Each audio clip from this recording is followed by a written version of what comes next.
Ada satu orang di antara kita mungkin tahajudnya 10 rakaat setiap malam, duhanya 12 rakaat setiap pagi, baca Qur'annya one day one juz, satu hari satu juz, malamnya one night one juz, satu malam satu juz. Satu keluarga di antara kita ini puasanya luar biasa Senin Kamis. Satu keluarga berpuasa Senin Kamis. Tak cukup puasa Senin Kamis, dia puasa Nabi Daud. Sehari puasa, sehari tidak, sehari puasa, sehari tidak. Tak cukup dia puasa Nabi Daud, dia puasa-puasa sunnah lainnya. Istrinya nutup aurat dengan sempurna, pakai nikob, pakai cadar, pakai purda, pakai manset, pakai kos kaki. Suaminya 5 waktu ke masjid tak tertinggal takbiratul ula. Anak-anaknya di pondok pesantren hafiz dan hafizah. Tiap pagi berinfak, tak pernah menggunjing orang. Quran terjaga, aurat terjaga, tahajud terjaga, 5 waktu terjaga, duha terjaga, Quran terjaga, puasa terjaga. Sempurna satu keluarga amalnya. Tapi sudah 8 tahun dia tak tengok ayah ibunya. Sudah bertahun-tahun dia tak nyapa kedua orang tuanya. Sudah bertahun-tahun dia tak berhubungan baik dengan ayah ibunya. Sudah berminggu-minggu dia berkelahi dengan ayah ibunya.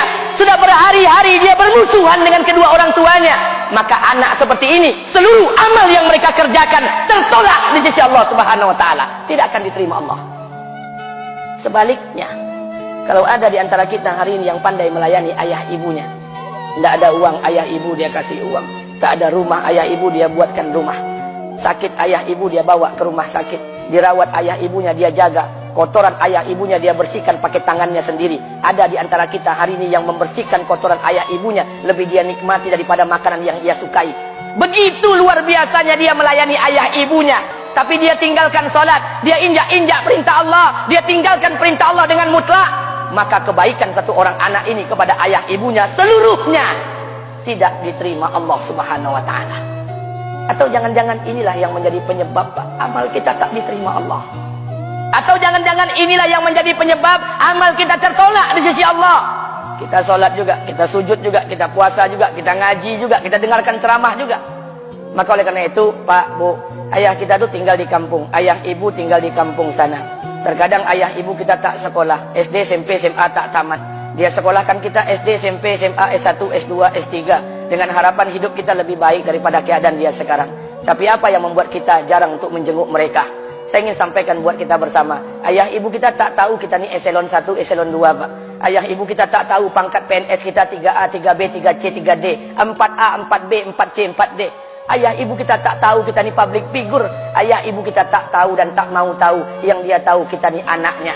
Ayah ibu kita tak tahu kita punya sawit berapa. Ayah ibu kita tak butuh mobil kita. Dia tak butuh rumah kita. Tapi yang dia butuhkan kita. Apa yang membuat kita jarang untuk menjenguk mereka? Tahun 2016 di Masjid Damai Langgeng, saya diundang ceramah di sana.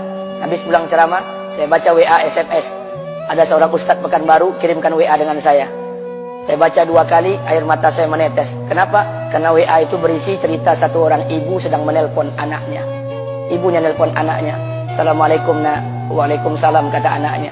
Kata ibunya, nak, sudah 1 bulan kau tak tengok ibu. Apa yang membuat engkau berhalangan nak? Apakah kau sibuk dengan pekerjaanmu? Minggu yang kedua ibunya telepon lagi. Assalamualaikum nak. Kata anaknya, waalaikumsalam. Kata ibunya, nak, ibu dapat kabar apa engkau baru beli mobil baru. Apa betul nak? Kata anaknya, betul bu. Kata ibunya, alhamdulillah nak, ibu bangga. Kau pandai menyenangkan hati anak istrimu. Minggu yang ketiga ibunya telepon lagi. Assalamualaikum nak. Kata anaknya, waalaikumsalam. Kata ibunya, nak, ibu dapat kabar bahwa engkau baru beli rumah baru. Apa betul nak? Kata anaknya, betul bu. Kata ibunya, alhamdulillah nak, ibu senang kau bertanggung jawab dengan anak istrimu. Minggu yang keempat ibunya telepon lagi. Assalamualaikum nak. Waalaikumsalam. Kata ibunya, nak, tadi ibu pergi ke pasar, ibu jumpa temanmu di pasar. Kata temanmu di pasar, temanmu banyak bercerita tentang kamu. Kata temanmu tadi, kamu baru beli anak anjing seharga 40 juta dari negeri Belanda. Apa betul nak? Kata anaknya, betul.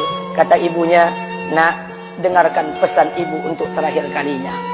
Apa pesan ibunya? Wahai anakku, engkau pelihara 1 ekor anjing. Kau siapkan harga anjing 40 juta. Kau siapkan rumah untuk anjingmu depan rumahmu. Kau jaga anjingmu pagi, siang, dan sore. Kau mandikan anjingmu pagi, siang, dan sore. Kau kasih makan anjingmu pagi, siang, dan sore. Demi Allah nak, dengarkan pesan ibu untuk terakhir kalinya. Apa kata ibunya? Demi Allah nak, demi Allah, Kalau seandainya Allah menciptakan ibu, kalau seandainya Allah menciptakan ibu untuk yang kedua kali di muka bumi ini, nak, demi Allah, ibu tak ingin terlahir sebagai manusia. Ibu ingin lahir sebagai seekor anjing, biar berada depan rumahmu dan melihat wajahmu setiap hari. Ibu kita tak butuh harta kita, Pak. Dia tak butuh uang kita, dia butuh kita. Apa yang membuat kita jarang untuk menjenguk mereka? Pantas hidup kita tidak berkah. Pantas rumah tangga kita tidak sakinah. Karena hubungan dengan ayah ibu kita rusak selama ini. Masih ada kesempatan, masih. Yang jauh telepon, yang dekat kunjungi mereka. Demi Allah, kita butuh keberkahan doa mereka. Yang sudah meninggal, ziarahi kuburnya dan doakan mereka. Imam As-Syafi'i berkata, apa kata Imam As-Syafi'i? Manusia zalim, manusia bodoh, kalian tak tahu apabila ayah dan ibu kalian mengangkat tangan di malam hari, dia berdoa kepada Allah untuk anaknya. Doanya cuma sekali, malamnya cuma sekali, hanya sekali saja doanya. Apa kata Imam Syafi'i? Sekali doa ayah dan ibu kalian sudah cukup bagi Allah untuk menjadikan kalian anaknya berkah dunia akhirat. Hari ini berapa banyak doa ayah dan ibu kita, tapi tidak ada keberkahan buat anak mereka. Kenapa? Hati mereka tersakiti. Maka pulang, Pak, cari mak bapak kita. Kita punya rumah hari ini, Bu. Kita punya rumah, punya harta, punya uang, punya pekerjaan, punya kekayaan, punya sawit. Kita jadi orang hari ini jadi pegawai bukan kena sarjana kita, Pak. Kita jadi orang hari ini bukan kena otak kita. Kita jadi orang hari ini bukan kena kepintaran kita. Kita jadi orang hari ini jangan-jangan kena keberkahan doa ayah dan ibu kita yang tak pandai tulis baca di kampung sana. Cari mak bapak kita, Pak. Demi Allah, kita butuh keberkahan doa mereka. Apa guna di kehidupan dunia sementara Allah tidak ridho dengan kehidupan kita? Pantas amal kita tertolak di sisi Allah. Maka pulang ke rumah cari mak dan bapak kita yang masih hidup, duduk bersama mereka. Kalau seandainya kita tak bisa membahagiakan mereka, jangan pernah menyusahkan mereka. Kalau seandainya kita tak bisa membuat mereka tertawa, jangan pernah membuat mereka menangis. Demi Allah, kita hanya punya satu ayah kandung. Kita hanya punya satu ibu kandung. Tidak akan ada ayah kandung yang kedua. Tidak akan ada ibu kandung yang kedua. Harta kita cuma satu. Ayah kita cuma satu. Ibu kita cuma satu. Tidak akan ada ayah kandung yang kedua. Tidak akan ada ibu kandung yang kedua. Pangkat jabatan bisa dicari. Harta bisa diraih. Kesempatan membahagiakan ayah dan ibu kita hanya sekali di kehidupan dunia ini, Pak. Pulanglah. Ketika mereka memanggil, tinggalkan istri, tinggalkan pekerjaan, tinggalkan semua proyek kita. Demi Allah, datangi mereka. Kata Nabi, sesaat kalian duduk bersama ayah dan ibu kalian akan mendatangkan keberkahan. Kenapa kalian tidak duduk bersama mereka? Jangan-jangan inilah yang menjadi penyebab amal-amal